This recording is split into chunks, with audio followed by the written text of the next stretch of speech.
ये कहानी पूरी फिल्मी है। इसमें सारे मसाले हैं एक हिट इमोशनल थ्रिलर मूवी के। दो देशों के बीच झूलती जिंदगियां, मिस्टेकन आइडेंटिटी, गलत मुल्क के होने का ठप्पा, प्रेग्नेंट औरत, बिछड़ा परिवार, वतन में ही बच्चे को जन्म देने का पागलपन। यानी मोशन है, इमोशन है, सस्पेंस है, क्लाइमेक्स है और एंटी क्लाइमेक्स सब है। लेकिन क्या बनेगी इस पर कोई मसाला फिल्म, ये हमारा आज का सवाल है।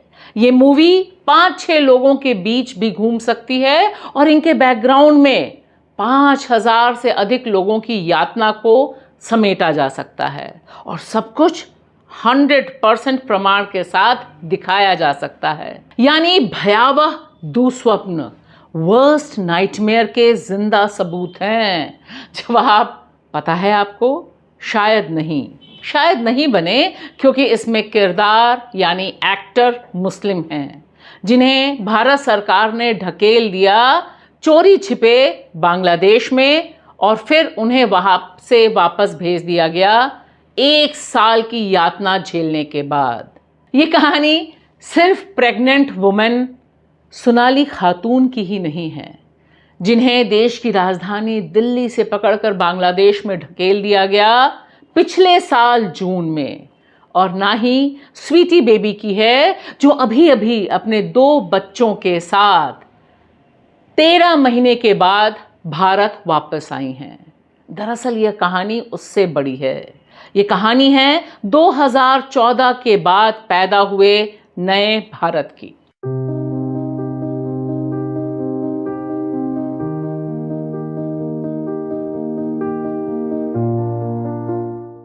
आप सबसे अपील है कि हमारी यह फिल्म, हमारा यह वीडियो जरूर देखें अंत तक और बेबाक भाषा चैनल को सब्सक्राइब करना ना भूलें और यह ज्वाइन बटन जरूर दबाएं। हमें आपकी मदद की सख्त जरूरत है। बनिए हमारे परिवार का हिस्सा। बेबाक फ्रेंड, फियरलेस फ्रेंड या फियरलेस फैमिली। नमस्कार दोस्तों, मैं आपकी दोस्त भाषा और आप देख रहे हैं बेबाक भाषा की स्पेशल स्टोरी, जिसमें हम लिविंग ट्रेजेडी को आप तक पहुंचाने की कोशिश कर रहे हैं। ये जो तस्वीर आपको दिखाई दे रही है, इस तस्वीर में स्वीटी बेबी, उनके 2 नाबालिग बच्चे हैं और साथ में है दानिश शेख, जिन्हें 1 साल 11 महीने पहले देश की राजधानी दिल्ली से पकड़कर बांग्लादेश की सीमा पर गैर कानूनी ढंग से फेंक दिया गया था। इन 6 को, यानी ये 4 जो तस्वीर में दिख रहे हैं और इधर सोनाली खातून, उनके नाबालिग बच्चे, इन 6 को दिल्ली पुलिस ने तत्कालीन एलजीबीके सक्सेना के जो घुसपैठिया अभियान, गैर कानूनी बांग्लादेशियों को हटाओ का अभियान चला था, उस आदेश के तहत पिछले साल जून में पकड़ा था दिल्ली से। प्रेग्नेंट सोनाली को वापस भेज दिया गया 3 दिसंबर 2025 को, ताकि जो पेट में बच्चा पल रहा है उसकी नागरिकता का सवाल न पैदा हो। तब स्वीटी को उम्मीद और निराशा दोनों हुई। स्वीटी सोनाली की पड़ोसन है और यह सारे लोग बंगाल के वीरभूमि से आए देश की राजधानी दिल्ली में कुछ कमाने के लिए रैग पिकर्स यानी कूड़ा बिनने का काम करते थे और अपने परिवार चलाते थे।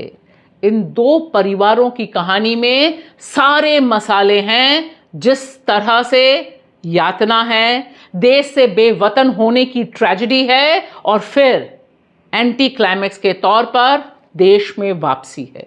दरअसल स्वीटी को लगा कि जब सोनाली को भेज दिया गया है भारत, तब कहीं ऐसा ना हो कि वह बांग्लादेशी रह जाएं और भारत में उनका परिवार उन्हें और उनके बच्चों को ना भूल जाए। उनकी ज़िंदगी, उनके बेटों की ज़िंदगी ऐसे ही कहीं फंसी ना रह जाए। वह कहती हैं 101 दिन हमें जेल में रहना पड़ा और फिर हमें इस शर्त के साथ छोड़ दिया गया कि जब तक भारत से बुलावा नहीं आएगा तब तक वह नवगोला गांव में ही रहेंगे। हम गांव वालों के छोटे मोटे काम करते थे और बदले में वे हमें खाना देते थे। कैसी ज़िंदगी थी क्या बताऊं। हम उनकी दया पर जिंदा रहे, लेकिन शुक्र है उन्हें हम पर दया आई। दानिश शेख, जी हाँ, सोनाली के पति दानिश शेख की यातना किसी से कम नहीं। बस उन्हें इस बात की राहत थी कि उनकी गर्भवती पत्नी को वापस वीरभूमि भेज दिया गया। लेकिन दुख पहाड़ जैसा, 6 महीने तक वह अपने बच्चे को नहीं देख पाए। कैसे जिंदा रहे इसके बारे में उन्होंने बताया कि वह पेड़ों पर जो फल लगते थे उसे तोड़कर खाते थे, मछली पकड़ते थे और खाते थे। याद रहे ये 6 लोग किस्मत वाले थे।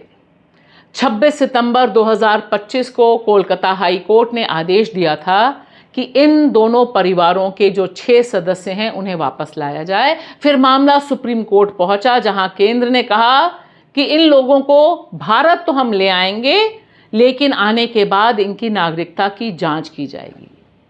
अब दिल पर हाथ रख के सोचिए कि बाकी 5000 या उससे भी ज़्यादा जो लोग ढकेले गए या ढकेले जा रहे हैं, उनका भविष्य क्या है? क्या वे इसी तरह से खुशकिस्मत होंगे? याद रहे कि बंगाल के मुख्यमंत्री शुवेंदु अधिकारी दावा करते हैं कि बस कुछ ही समय में 5000 से अधिक लोगों को इसी तरह से, यानी गैर कानूनी ढंग से भारत की सीमा से ढकेलकर बांग्लादेश की तरफ भेज दिया गया है। और उधर ध्यान से देखिए, बांग्लादेश अभी तक भारत को 12 से 13 लेटर लिख चुका है, डिप्लोमेटिक लेटर्स लिखे जा चुके हैं कि भारत इस काम से बाज आए, इस तरह से गैर कानूनी ढंग से लोगों को ना फेंके। और इस खबर में इतना क्लाइमेक्स और एंटी क्लाइमेक्स है कि जिस समय यह 6 भारतीय वापस आते हैं, ठीक उसी समय अल जजीरा की यह रिपोर्ट बताती है कि कितने सैकड़ों भारतीयों को बांग्लादेश सीमा पर बैठा दिया है सरकार ने, यह कहते हुए कि हम तुम्हें उधर ही ढकेलेंगे और वहाँ के जीवन की जो यातना है वह भी रिस कर आ रही है सामने। लेकिन इस पर कहीं से कोई सवाल नहीं उठ रहा, क्योंकि पश्चिम बंगाल और असम दोनों के जो नफरती मुख्यमंत्री हैं, असम के मुख्यमंत्री हेमंत बिस्वा शर्मा लगातार बताते हैं कि हम रोज 40-50 लोगों को ऐसे ही ढकेल देते हैं, जिस तरह से 1 साल 11 दिन पहले स्वीटी और सोनाली को फेंका गया था। सवाल बहुत साफ है, जितनी नफरत फैला दी गई है बांग्लादेशी घुसपैठियों के नाम पर भारत में, शायद ही किसी को याद हो कि गैर कानूनी ढंग से दूसरे देश में रह रहे नागरिकों को भेजने के लिए भी एक कानूनी प्रक्रिया होती है। उस देश को लेटर भेजना पड़ता है, प्रमाण पत्र देना पड़ता है, कितने नागरिकों को आप डिपोर्ट कर रहे हैं इसकी लिस्ट देनी पड़ती है, वह देश एक्सेप्ट करता है, उसके बाद वहां से लोग वापस भेजे जाते हैं। याद है ना, द ग्रेट ट्रंप, अमेरिका ने किस तरह से हथकड़ियों में बांधकर भारतीयों को हवाई जहाज में बैठाकर भारत भेजा था, या आप भूल गए हैं? और एक जरूरी सवाल अंत में, जिस यातना को झेला दानिश शेख ने, उनकी गर्भवती पत्नी सोनाली, उनके नाबालिग बेटे ने, और स्वीटी और उनके 2 नाबालिग बेटों ने, जिस यातना से उन्हें गुजरना पड़ा, उसका जिम्मेदार कौन है?